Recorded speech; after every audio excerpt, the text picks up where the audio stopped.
What started with a company focused on weaving cloth became one of the largest automobile manufacturers in the world, producing roughly 10 million vehicles per year. From developing the world's all-time best-selling vehicle in the Toyota Corolla to becoming a leader in the development and sales of fuel-efficient hybrid electric vehicles with the Toyota Prius and everything in between. Toyota Loom Works shifted its focus from automatic loom manufacturing to automobile manufacturing in 1933. That decision would lead to the formation of what would become Toyota Motor Corporation.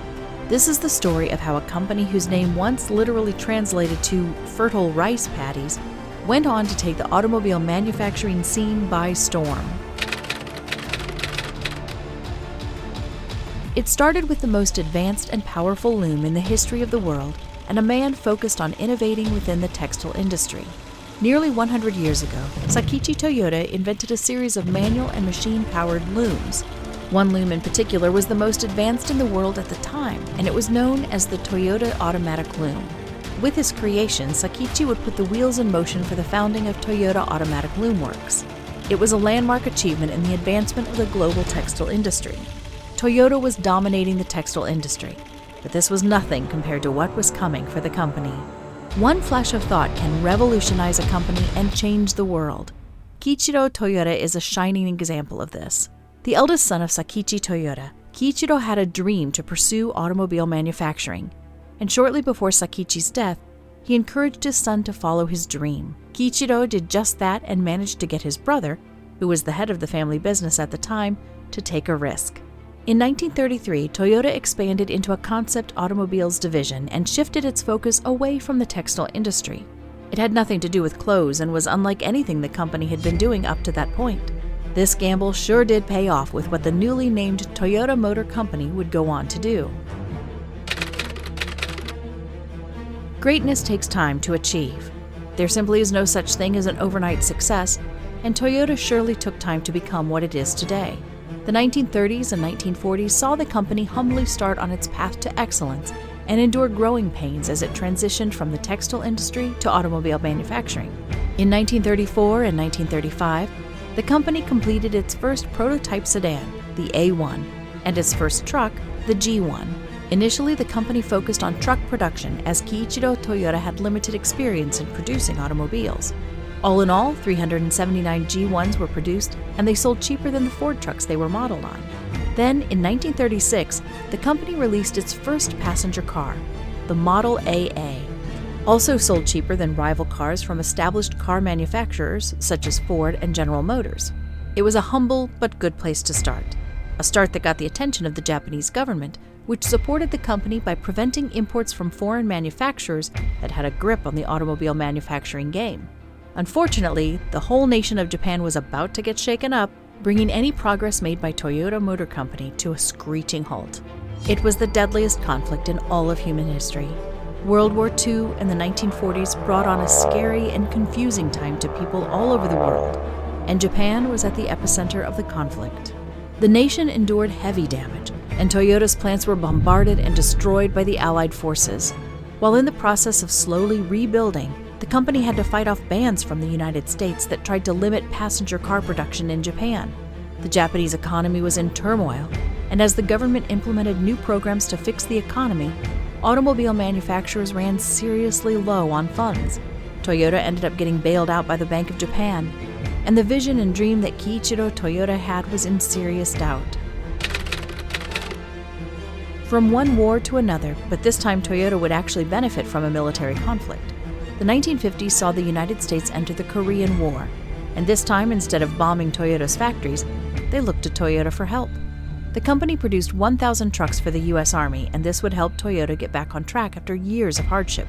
Another big turning point for the company was during a trip by company executives to the United States in 1950. Respect for people and continuous improvement. That is the Toyota way, which is the management philosophy that came to life after the company's executives trained at Ford Motor Company during their 1950 trip to America.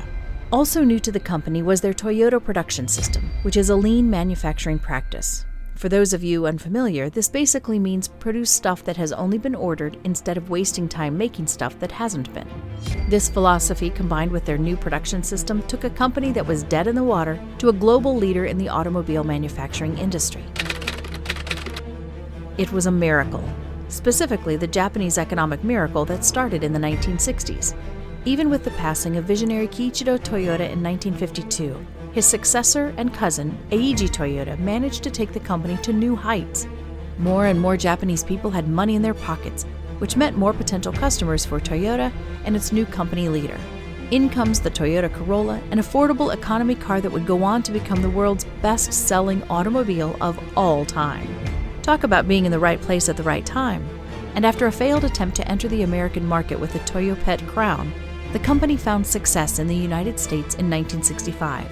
The American market was hungry for more powerful engines, and that is exactly what the Toyota Corolla delivered. The company was building momentum and didn't look like it was going to slow down anytime soon. Timing is everything, and Toyota clearly benefited from great timing in the 1960s. This would continue into the 1970s as well. The energy crisis of the 1970s was a major turning point for both the American automobile industry and Toyota. Until then, there was an emphasis on large and heavy vehicles that came with inefficient engines. Things started to change, however, and consumers were looking for cars that were both high quality and fuel efficient. Toyota was again in the right place at the right time and found great success during this decade with the cars it offered. Luxury cars, participation in motorsports, and joint ventures defined the 1980s for Toyota Motor Corporation. There was an exchange of leadership as Eiji Toyoda stepped down from his position as president to chairman and was succeeded by Shoichiro Toyoda, the son of Kiichiro Toyoda. In 1984, Toyota struck a deal with General Motors and created a manufacturing plant called NUMI, which was short for New United Motor Manufacturing Incorporated, out in Fremont, California. This was significant for Toyota, as this was now the first manufacturing base it had in North America, which meant no more dealing with tariffs and any issues with importing vehicles to the U.S.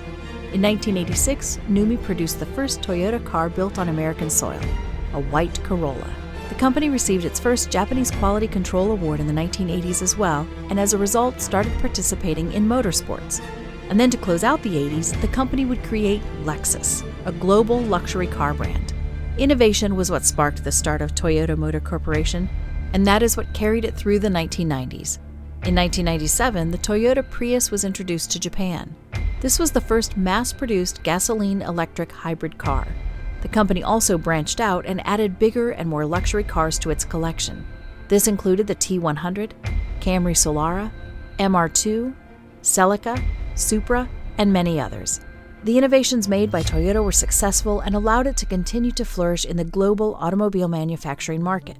The end of the decade would see leadership in the company shift away from the Toyota family, as the man at the helm of Toyota became Fujio Cho. Trials and tribulations defined Toyota early on in its history, and the 2000s and 2010s brought back some of that same energy to the company.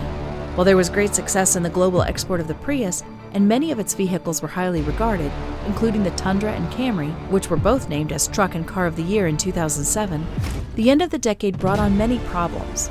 The 2008 global financial crisis hit Toyota hard as it suffered its first annual loss in 70 years.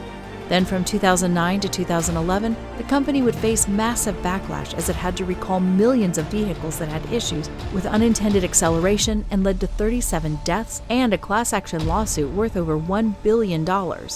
And the 2011 earthquake and tsunami in Tohoku was disastrous for the company, as well as it slowed its production capabilities. Things were as grim as they were in the 1940s, but Toyota found a way to prevail yet again. By 2020, Toyota clawed its way back and reclaimed its spot as the largest automaker on the planet. From humble beginnings as a company that specialized in the textile industry, to finding its way to the top of the automobile manufacturing game, Toyota Motor Corporation showed that with a strong vision and perseverance, anything is possible.